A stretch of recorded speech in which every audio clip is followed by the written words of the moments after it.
যুক্তরাষ্ট্রের জন্য আয়রন ডোম আকাশ প্রতিরক্ষা ব্যবস্থা বানাতে চান ডোনাল্ড ট্রাম্প।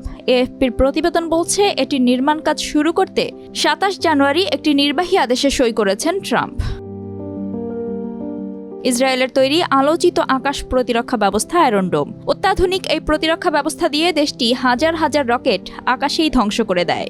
মায়ামিতে রিপাবলিকান পার্টির একটি অনুষ্ঠানে ট্রাম্প ঘোষণা করেন, অবিলম্বে আমাদের অত্যাধুনিক আকাশ প্রতিরক্ষা ব্যবস্থা আয়রন ডোম নির্মাণ শুরু করতে হবে। এটি আমেরিকানদের রক্ষা করতে সক্ষম হবে।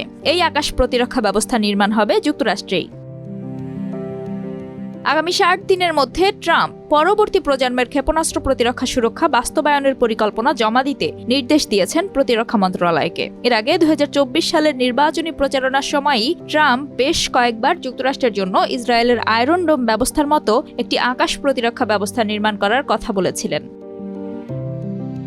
অত্যাধুনিক আয়রন ডোম ব্যবস্থা অত্যন্ত কার্যকর হলেও এই আকাশ প্রতিরক্ষা ব্যবস্থার কিছু দুর্বলতাও রয়েছে, যদিও ট্রাম্প সেগুলোকে খুব একটা পাত্তা দিচ্ছেন না। আয়রন ডোম ব্যবস্থা ডিজাইন করা হয়েছে স্বল্প পাল্লার হুমকি মোকাবিলা করার জন্য, ফলে এটি আন্তঃমহাদেশীয় ক্ষেপণাস্ত্রের বিরুদ্ধে প্রতিরক্ষা গড়ে তোলার উপযুক্ত নয়। কিন্তু যুক্তরাষ্ট্রের জন্য প্রধান হুমকি আন্তঃমহাদেশীয় ক্ষেপণাস্ত্র।